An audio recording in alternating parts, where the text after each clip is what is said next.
नमस्कार दोस्तों। आज के इस एक्सप्लेनर में हम एक ऐसे ऐतिहासिक और रूहानी सफर पर चलेंगे जहां बेतहाशा दुनियावी दौलत का सामना सीधे ईश्वरीय ताकत से होता है।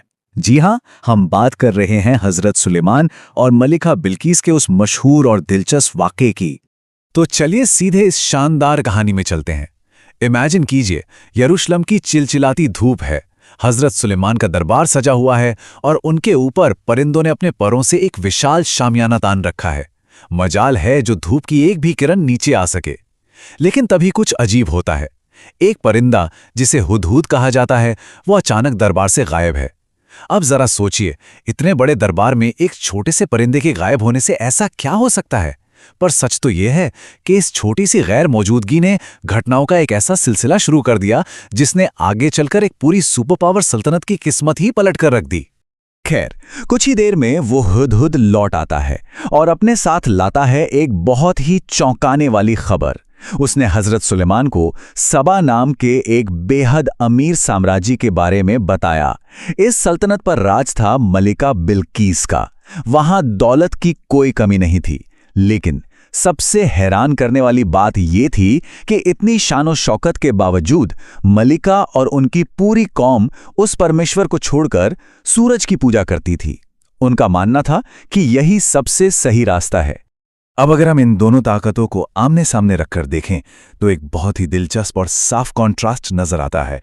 एक तरफ है मलिका बिल्कीस, बेशुमार भौतिक संपत्ति, इंसानों की एक विशाल फौज और सूरज की इबादत, और दूसरी तरफ है हजरत सुलेमान, जिनकी बादशाहत का दायरा सिर्फ इंसानों तक सीमित नहीं था।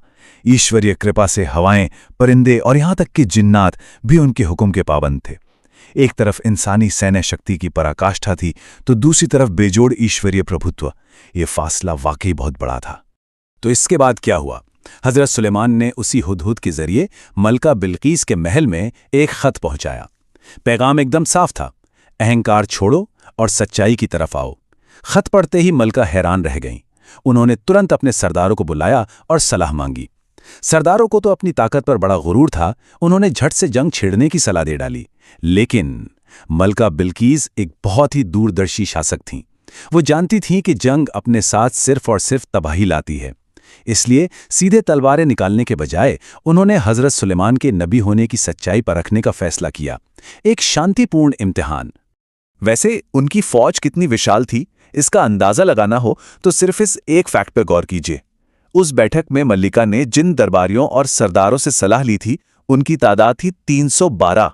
और मजे की बात यह है कि उनमें से हर एक सरदार के अंडर में 1,000 पूरी तरह से हथियारों से लैस सैनिकों का दस्ता था। जरा सोचिए, इतनी विशाल और खूंखार फौज हाथ में होने के बावजूद उन्होंने अक्लमंदी से काम लिया और तुरंत खून खराबे में कूदने के बजाय कूटनीति यानी डिप्लोमेसी का रास्ता चुना। लेकिन मलिका का ये डिप्लोमैटिक इम्तिहान कोई मामूली टेस्ट नहीं था, ये लगभग नामुमकिन सा टास्क था। उन्होंने हजरत सुलेमान के लिए सोने, चांदी और कीमती नगीनों से भरे खजाने भेजे और साथ में भेजा एक बिल्कुल बेदाग, बिना सुराख वाला पारदर्शी मोती। शर्त यह रखी गई कि इस मोती के आर पार सुराख किया जाए, लेकिन कैच ये था कि इसमें किसी भी लोहे के औजार या आग की आंच का बिल्कुल इस्तेमाल नहीं होना चाहिए। अब होता यह कि जब मलिका के दूत वो बेशुमार दौलत लेकर हजरत सुलेमान के इलाके में दाखिल होते हैं तो वहां का नज़ारा देखकर उनके होश ही उड़ जाते हैं। वहां की तो सड़कों पर ही दुनियावी दौलत बिछी हुई थी और खूंखार जिन्नात पहरा दे रहे थे। हजरत सुलेमान ने उनके लाए हुए उन सांसारिक तोहफों की तरफ आंख उठाकर देखा तक नहीं। उन्होंने उस रिश्वत को पूरी तरह ठुकराते हुए एक बहुत ही पावरफुल बात कही। उन्होंने कहा, जो कुछ अल्लाह ने मुझे अता फरमाया है वो उससे कहीं बेहतर है जो तुम लाए हो। और रही बात मलिका की उस नामुमकिन सी शर्त की, तो ईश्वरीय शक्ति के आगे वो क्या ही थी। हजरत सुलेमान को किसी भारी मशीन या तकनीक की जरूरत थोड़ी थी। उन्होंने बस एक बेहद छोटे से कीड़े को हुक्म दिया और उस कीड़े ने बिना किसी औजार के पलक झपकते ही उस मोती के अंदर दाखिल होकर अपना रास्ता बना लिया। ये चमत्कार देखकर मलिका के दूत तो बस हक्के बक्के रह गए। उनके पास बोलने के लिए एक लफ्ज नहीं था। जब ये दूत वापस सबा पहुंचे और उन्होंने मलिका बिल्कीस को मोती का वो चमत्कार और हजरत सुलेमान की उस अकल्पनीय ताकत के बारे में बताया, तो मलिका तुरंत समझ गईं। उन्हें यह एहसास होते देर नहीं लगी कि उनका पाला धरती के किसी आम बादशाह से नहीं पड़ा है, बल्कि वो ईश्वर के एक चुने हुए नुमाइंदे हैं, और उनसे टकराना अपनी ही तबाही को दावत देना है।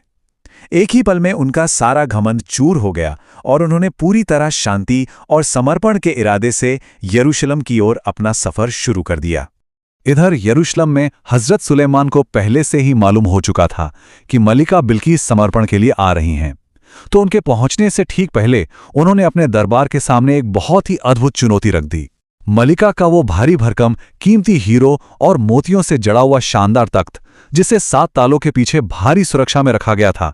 हजरत सुलेमान ने पूछा कि कौन है जो उस तख्त को मलिका के यहां पहुंचने से पहले ही पलक झपकते इस दरबार में हाजिर कर दे। इस पर दरबार में मौजूद एक बहुत ही ताकतवर जिन ने दावा किया कि वो दरबार बर्खास्त होने से पहले उसे ला सकता है। लेकिन फिर कहानी में एंट्री होती है आसिफ बिन बरखिया की।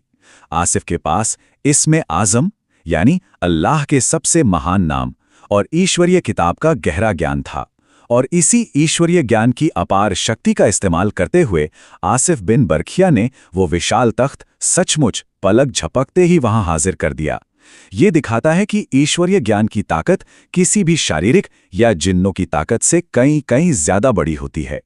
खैर, जब मलिका बिल्कीस यरूशलेम पहुंची तो हजरत सुलेमान ने उनकी समझदारी परखने के लिए एक और छोटा सा इम्तिहान लिया।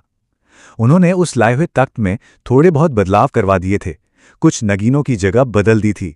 जब मलिका से उस तख्त की तरफ इशारा करके पूछा गया कि क्या ये उनका ही तख्त है, तो एक पल के लिए तो वो उलझन में पड़ गई। आखिर उनका तख्त तो मीलों दूर बंद था। फिर भी उन्होंने बहुत ही चतुराई और बुद्धिमानी से जवाब दिया, गोया ये वही है। उनका ये सटीक जवाब उनकी गहरी बुद्धि को साबित करता है। लेकिन असली कहानी तो अब शुरू होती है। उनका अंतिम और सबसे बड़ा मनोवैज्ञानिक और आध्यात्मिक इम्तिहान एक बहुत ही खास महल में होना था। हजरत सुलेमान ने जिन्नात के जरिए एक ऐसा अद्भुत महल बनवाया था जिसका फर्श पूरी तरह से पारदर्शी शीशे से बना था, और वो शीशा इतना साफ था कि उसके ठीक नीचे बहता हुआ पानी और तैरती हुई मछलियां बिल्कुल साफ दिखाई देती थीं। ये एक ऐसा ऑप्टिकल इल्यूजन था जो किसी की भी आंखों को पूरी तरह भ्रम में डाल दे। और बिल्कुल यही हुआ। जब मलिका बिल्कीस उस शीशे के महल के फर्श की तरफ आगे बढ़ीं तो वो इस नज़र के धोखे का शिकार हो गईं। उन्हें लगा कि सामने गहरा पानी है और वो उसमें डूब जाएंगी। पानी से बचने और अपने कपड़ों को भीगने से बचाने के लिए उन्होंने घबराहट में अपने कपड़े थोड़े ऊपर उठा लिए। तभी हजरत सुलेमान ने उन्हें टोकते हुए बड़ी ही कोमलता से बताया कि घबराने की कोई ज़रूरत नहीं है, ये पानी नहीं बल्कि सिर्फ शीशे का फर्श है। उनकी आंखों ने उन्हें पूरी तरह से धोखा दे दिया था। बस नज़र के इस छोटे से धोखे ने मलिका की दुनिया को देखने के नज़रिए को जड़ से हिला कर रख दिया। उस एक पल में उन्हें एक बहुत गहरा आध्यात्मिक एहसास हुआ। वो समझ गईं कि जैसे उन्होंने एक पारदर्शी शीशे को असली पानी समझने की भारी भूल की थी, बिल्कुल वैसे ही वो अब तक उस चमकते सूरज को ही सबसे बड़ा खुदा समझने की भूल कर रही थीं, जबकि असली ताकत तो उसे बनाने वाले के पास है। इसी एहसास के साथ उन्होंने अपना सारा अहंकार त्याग दिया और कहा, ऐ मेरे रब, मैंने अपनी जान पर जुल्म किया और अब मैं सुलेमान के साथ सारे जहानों के पालनहार पर ईमान लाती हूं। ये पूरा एक्सप्लेनर हमें अंत में सोचने के लिए एक बहुत ही गहरा सवाल छोड़ जाता है। असल और अंतिम शक्ति, अल्टीमेट पावर, आखिर कहाँ निवास करती है? हजरत सुलेमान और मलिका बिल्कीस का यह ऐतिहासिक सफर हमें यही सिखाता है कि असली ताकत कभी भी अपार भौतिक संपत्ति या विशाल सेनाओं में नहीं मिलती, बल्कि वो तो ईश्वरीय सत्य के ज्ञान और उसके सामने पूर्ण समर्पण करने में है। तो इस बारे में जरूर सोचिएगा।